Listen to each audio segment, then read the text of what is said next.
ओम शांति। 8 नवंबर 2025 के ईश्वरीय महावाक्य। पहले एक नज़र मुरली के मुख्य पॉइंट पर। बाबा ने कहा, देह का अभिमान सबसे बड़ी बीमारी है। जब देही अभिमानी बनोगे तो सब बीमारियां खत्म हो जाएंगी। बाप के सम्मुख वही बच्चे बैठे जिन्हें ज्ञान डांस आता है, अर्थात जो ज्ञान को समझकर खुशी में झूमते हैं। राजा बनाने वाला स्वयं राजाओं का राजा शिव बाबा है। वही सच्चा टीचर है। आत्माओं का वास्तविक घर स्वीट साइलेंस होम है, वही परमधाम है। और फिर बाबा ने कहा, बाबा का कार्य है पत्थर बुद्धि आत्माओं को पारस बुद्धि बनाना, उतरती कला से चढ़ती कला में लाना। रात को सोते समय भी बाबा को याद करते करते सोना चाहिए। यही सच्चा योग है। बाहुबल का नहीं, यह माया के साथ योगबल का युद्ध है। तुम सच्चे योगबल वाले वॉरियर्स हो। जो ज्ञान समझकर आनंद में रहते हैं, वही सच्चा ज्ञान डांस करते हैं। और फिर लास्ट में बाबा ने कहा, असुरों और देवताओं की लड़ाई नहीं है। विनाश इसलिए है कि नई दुनिया की स्थापना हो सके। बाप का आदेश है, मामेकम याद करो, मुझे ही याद करो, मैं ही सर्वशक्तिमान हूँ। साक्षात्कार से कुछ नहीं मिलता, यह केवल प्रोत्साहन है। मुख्य बात है निरंतर याद। और अब सुनते हैं महावाक्यों को विस्तार से। मुरली का सार। मीठे बच्चे, तुम देही अभिमानी बनो तो सब बीमारियां खत्म हो जाएंगी और तुम डबल सिरताज विश्व के मालिक बन जाएंगे। प्रश्न है, बाप के सम्मुख किन बच्चों को बैठना चाहिए? उत्तर है, जिन्हें ज्ञान डांस करना आता है। ज्ञान डांस करने वाले बच्चे जब बाप के सम्मुख होते हैं तो बाबा की मुरली भी ऐसी चलती है। अगर कोई सामने बैठ इधर उधर देखते तो बाबा समझते यह बच्चा कुछ भी समझता नहीं है। बाबा ब्राह्मणियों को भी कहेंगे, तुमने यह किसको लाया है जो बाबा के सामने भी उबासी देते हैं। बच्चों को तो ऐसा बाप मिला है जो खुशी में डांस करनी चाहिए। गीत है, दूर देश का रहने वाला आया देश पर आए। ओम शांति। मीठे मीठे बच्चों ने गीत सुना। रूहानी बच्चे समझते हैं कि रूहानी बाबा जिसको हम याद करते आए हैं, दुख हरता सुख करता व तुम मात पिता, फिर से आकर हमको सुख घनेरे दो। हम दुखी है, यह सारी दुनिया दुखी है, क्योंकि यह है कलयुगी पुरानी दुनिया। पुरानी दुनिया अथवा पुराने घर में इतना सुख नहीं हो सकता जितना नई दुनिया नए घर में होता है। तुम बच्चे समझते हो, हम विश्व के मालिक आदि सनातन देवी देवता थे। हमने ही 84 जन्म लिए हैं। बाप कहते हैं, बच्चों तुम अपने जन्मों को नहीं जानते हो कि कितने जन्म पाड़ बजाया है। मनुष्य समझते हैं 84 लाख पुनर्जन्म है। एक एक पुनर्जन्म कितने वर्ष का होता है? 84 लाख के हिसाब से तो सृष्टि चक्र बहुत बड़ा हो जाए। तुम बच्चे जानते हो, हम आत्माओं का बाप हमको पढ़ाने आए हैं। हम भी दूर देश के रहने वाले हैं। हम कोई यहाँ के रहने वाले नहीं हैं। यहाँ हम पाठ बजाने आए हैं। बाप को भी हम परमधाम में याद करते हैं। अभी इस पराये देश में आए हैं। शिव को बाबा कहेंगे, रावण को बाबा नहीं कहेंगे, भगवान को बाबा कहेंगे। बाप की महिमा अलग है। 5 विकारों की कोई महिमा करेंगे क्या? देह अभिमान तो बहुत बड़ी बीमारी है। हम देही अभिमानी बनेंगे तो कोई बीमारी नहीं रहेगी और हम विश्व के मालिक बन जाएंगे। यह बातें तुम्हारी बुद्धि में है। तुम जानते हो शिव बाबा हम आत्माओं को पढ़ाते हैं। जो भी और इतने सत्संग आदि है, कहाँ भी ऐसे नहीं समझेंगे कि हमको बाबा आकर राजयोग सिखलाएंगे, राजाई के लिए पढ़ाएंगे। राजा बनाने वाला तो राजा ही चाहिए ना। सर्जन पढ़ाकर आप समान सर्जन बनाएंगे। अच्छा, डबल सिरताज बनाने वाला कहाँ से आएगा जो हमको डबल सिरताज बनाए? इसलिए मनुष्यों ने वे डबल सिरताज श्री कृष्ण को रख दिया है। परंतु श्री कृष्ण कैसे पढ़ाएंगे? जरूर बाप संगम पर आए होंगे, आकर राजाई स्थापन की होगी। बाप कैसे आते हैं यह तुम्हारे सिवाय और कोई की बुद्धि में नहीं होगा। दूर देश से बाप आकर हमको पढ़ाते हैं, राजयोग सिखलाते हैं। बाप कहते हैं मुझे कोई लाइट व रत्न जड़ित ताज है नहीं, वह कभी राजाई पाते नहीं। डबल सिरताज बनते नहीं, औरों को बनाते हैं। बाप कहते हैं हम अगर राजा बनता तो फिर रंक भी बनना पड़ता। भारतवासी राव थे, अब रंक है। तुम भी डबल सिरताज बनते हो तो तुमको बनाने वाला भी डबल सिरताज होना चाहिए, जो फिर तुम्हारा योग भी लगे। जो जैसा होगा ऐसा आप समान बनाएगा। सन्यासी कोशिश कर सन्यासी बनाएंगे। तुम गृहस्थी, वह सन्यासी, तो फिर तुम फॉलोअर्स तो ठहरे नहीं। कहते हैं फलाना शिवानंद का फॉलोअर है, परंतु वह सन्यासी माथा मुड़ाने वाले हैं। तुम तो फॉलो करते नहीं, तो तुम फिर फॉलोअर क्यों कहते हो? फॉलोअर तो वह जो झट कपड़ा उतार कफनी पहन ले। तुम तो गृहस्थ में विकारों आदि में रहते हो, फिर शिवानंद का फॉलोअर्स कैसे कहलाते हो? गुरु का तो काम है सदगति करना। गुरु ऐसे तो नहीं कहेंगे फलाने को याद करो, फिर तो खुद गुरु नहीं हुआ। मुक्ति धाम में जाने लिए भी युक्ति चाहिए। तुम बच्चों को समझाया जाता है तुम्हारा घर है मुक्ति धाम अथवा निराकारी दुनिया। आत्मा को कहा जाता है निराकारी सोल। शरीर है 5 तत्वों का बना हुआ। आत्माएं कहाँ से आती है? परम धाम निराकारी दुनिया से। वहाँ बहुत आत्माएं रहती हैं, उनको कहेंगे स्वीट साइलेंस होम। वहाँ आत्माएं दुख सुख से न्यारी रहती हैं। यह अच्छी रीति पक्का करना है। हम हैं स्वीट साइलेंस होम के रहने वाले। यहाँ यह नाटकशाला है जहाँ हम पाठ बजाने आते हैं। इस नाटकशाला में सूर्य, चांद, स्टार्स आदि बत्तियां हैं। कोई गिनती कर न सके कि यह नाटकशाला कितने माइल्स की है। एरोप्लेन में ऊपर जाते हैं, लेकिन उसमें पेट्रोल आदि इतना नहीं डाल सकते जो जाकर फिर लौट भी आए। इतना दूर नहीं जा सकते। वह समझते हैं इतने माइल्स तक है, लौटेंगे नहीं तो गिर पड़ेंगे।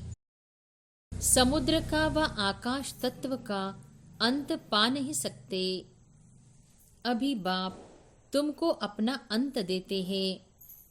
आत्मा इस आकाश तत्व से पार चली जाती है। कितना बड़ा रॉकेट है। तुम आत्माएं जब पवित्र बन जाएंगी तो फिर रॉकेट मिसल तुम उड़ने लग पड़ेंगे। कितना छोटा रॉकेट है। सूर्य चांद से भी उस पार मूल वतन में चले जाएंगे। सूर्य चांद का अंत पाने की बहुत कोशिश करते हैं। दूर के स्टार्स आदि कितने छोटे देखने में आते हैं, है तो बहुत बड़े। जैसे तुम पतंग उड़ाते हो, तो ऊपर में कितनी छोटी छोटी दिखाई पड़ती है। बाप कहते हैं, तुम्हारी आत्मा तो सबसे तीखी है। सेकंड में एक शरीर से निकल दूसरे गर्भ में जाए प्रवेश करती है। किसका कर्मों का हिसाब किताब लंदन में है तो सेकंड में लंदन जाकर जन्म लेगी। सेकंड में जीवन मुक्ति भी गाई हुई है ना। बच्चा गर्भ से निकला और मालिक बना, वारिस हो ही गया। तुम बच्चों ने भी बाप को जाना, गोया विश्व के मालिक बन गए। बेहद का बाप ही आकर तुमको विश्व का मालिक बनाते हैं। स्कूल में बैरिस्टरी पढ़ते तो बैरिस्टर बनेंगे। यहाँ तुम डबल सिरताज बनने के लिए पढ़ते हो। अगर पास होंगे तो डबल सिरताज जरूर बनेंगे। फिर भी स्वर्ग में तो जरूर आएंगे। तुम जानते हो बाप तो सदैव वहाँ ही रहते हैं। ओ गॉड फादर कहेंगे तो भी दृष्टि जरूर ऊपर जाएगी। गॉड फादर है तो जरूर कुछ तो उनका पाठ होगा ना। अभी पाठ बजा रहे हैं। उनको बागवान भी कहते हैं। कांटों से आकर फूल बनाते हैं। तो तुम बच्चों को खुशी होनी चाहिए। बाबा आया हुआ है इस देश पर आए। दूर देश का रहने वाला आए देश पर आए। दूर देश का रहने वाला तो बाप ही है और आत्माएं भी वहाँ रहती है। यहाँ फिर पाड़ बजाने आती है। देश पर आए यह अर्थ कोई नहीं जानते हैं। मनुष्य तो भक्ति मार्ग में जो सुनते हैं वह सत सत कहते रहते हैं। तुम बच्चों को बाप कितना अच्छी रीति समझाते हैं। आत्मा इम्प्योर होने से उड़ नहीं सकती है। प्योर बनने बिगर वापिस जा नहीं सकती। पतित पावन एक ही बाप को कहा जाता है। उनको आना भी है संगम पर। तुमको कितनी खुशी होनी चाहिए। बाबा हमको डबल सिरताज बना रहे हैं। इससे ऊंच दर्जा कोई का होता नहीं।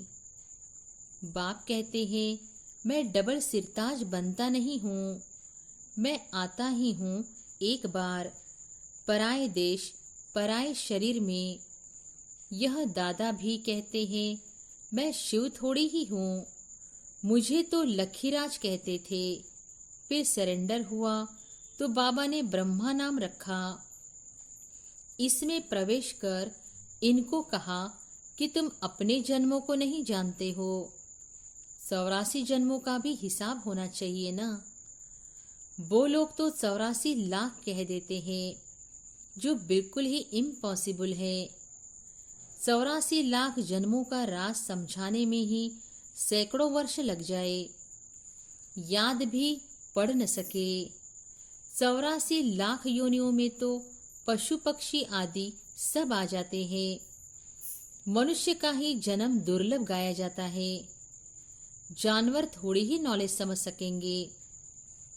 तुमको बाप आकर नॉलेज पढ़ाते हैं।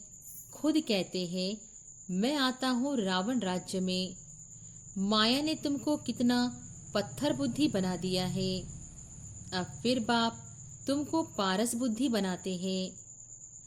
उतरती कला में तुम पत्थर बुद्धि बन गए। अब फिर बाप चढ़ती कला में ले जाते हैं। नंबरवार तो होते हैं ना। हर एक को अपने पुरुषार्थ से समझना है। मुख्य बात है याद की। रात को जब सोते हो तो भी यह ख्याल करो बाबा हम आपकी याद में सो जाते हैं।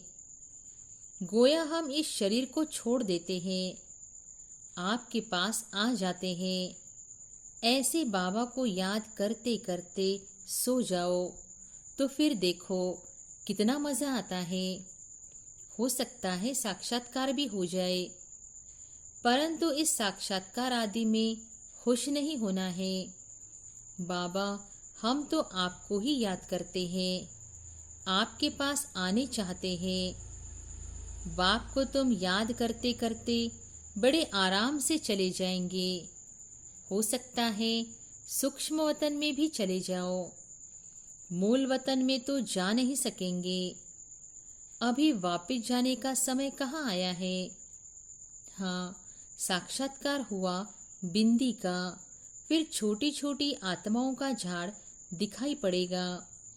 जैसे तुमको बैकुंठ का साक्षात्कार होता है ना, ऐसे नहीं साक्षात्कार हुआ तो तुम बैकुंठ में चले जाएंगे।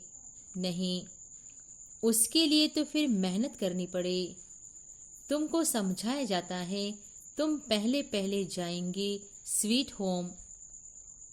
सब आत्माएं पाड़ बजाने से मुक्त हो जाएंगी। जब तक आत्मा पवित्र नहीं बनी है तब तक जा न सके।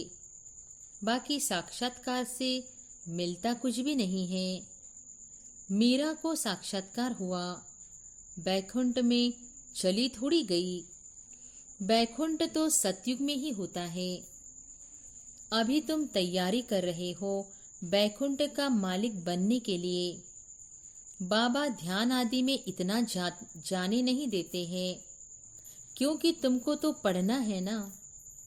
बाप आकर पढ़ाते हैं, सर्व की सद्गति करते हैं, विनाश भी सामने खड़ा है। बाकी असुरों और देवताओं की लड़ाई तो है नहीं, वह आपस में लड़ते हैं तुम्हारे लिए, क्योंकि तुम्हारे लिए नई दुनिया चाहिए। बाकी तुम्हारी लड़ाई है माया के साथ। तुम बहुत नामी ग्रामी वॉरियर्स हो, परंतु कोई जानते नहीं कि देवियां इतना क्यों गाई जाती है। अभी तुम भारत को योग बल से स्वर्ग बनाते हो। तुमको अब बाप मिल गया है। तुमको समझाते रहते हैं ज्ञान से नई दुनिया जिंदाबाद होती है। यह लक्ष्मी नारायण नई दुनिया के मालिक थे ना, अब पुरानी दुनिया है। पुरानी दुनिया का विनाश आगे भी मुसलों द्वारा हुआ था। महाभारत लड़ाई लगी थी, उस समय बाप राजयोग भी सिखा रहे थे। अब प्रैक्टिकल में बाप राजयोग सिखा रहे हैं ना। बाप ही तुमको सच बताते हैं। सच्चा बाबा आते हैं तो तुम सदैव खुशी में डांस करते हो। यह है ज्ञान डांस। तो जो ज्ञान डांस के शौकीन हैं उनको ही सामने बैठना चाहिए। जो नहीं समझने वाले होंगे उनको उबासी आएगी। समझ जाते हैं, यह कुछ भी समझते नहीं हैं। ज्ञान को कुछ भी समझेंगे नहीं तो इधर उधर देखते रहेंगे। बाबा भी ब्राह्मणी को कहेंगे, तुमने किसको लाया है। जो सीखते हैं और सिखलाते हैं उनको सामने बैठना चाहिए। उनको खुशी होती रहेगी। हमको भी डांस करना है। यह है ज्ञान डांस। श्री कृष्ण ने तो न ज्ञान सुनाया न डांस किया। मुरली तो यह ज्ञान की है ना। तो बाप ने समझाया है, रात्रि को सोते समय बाबा को याद करते, चक्र को बुद्धि में याद करते रहो। बाबा, हम अब इस शरीर को छोड़ आपके पास आते हैं। ऐसे याद करते करते सो जाओ, फिर देखो क्या होता है। आगे कब्रिस्तान बनाते थे, फिर कोई शांत में चले जाते थे, कोई रास करने लगते थे। जो बाप को जानते ही नहीं तो वह याद कैसे कर सकेंगे। मनुष्य मात्र बाप को जानते ही नहीं तो बाप को याद कैसे करे। तब बाप कहते हैं, मैं जो हूँ जैसा हूँ मुझे कोई भी नहीं जानते। अभी तुमको कितनी समझ आई है। तुम हो गुप्त वॉरियर्स। वॉरियर्स नाम सुनकर देवियों को फिर तलवार बाण आदि दे दिए हैं। तुम वॉरियर्स हो योग बल के। योग बल से विश्व के मालिक बनते हो, बाहुबल से भले कोई कितनी भी कोशिश करे, परंतु जीत पा नहीं सकते। भारत का योग मशहूर है, यह बाप ही आकर सिखलाते हैं। यह भी किसको पता नहीं है, उठते बैठते बाप को ही याद करते रहो। कहते हैं योग नहीं लगता है, योग अक्षर उड़ा दो। बच्चे तो बाप को याद करते हैं ना। शिव बाबा कहते हैं माँ में कम याद करो, मैं ही सर्वशक्तिमान हूँ। मुझे याद करने से तुम सतोप्रधान बन जाएंगे। जब सतोप्रधान बन जाएंगे तब फिर आत्माओं की बारात निकलेगी।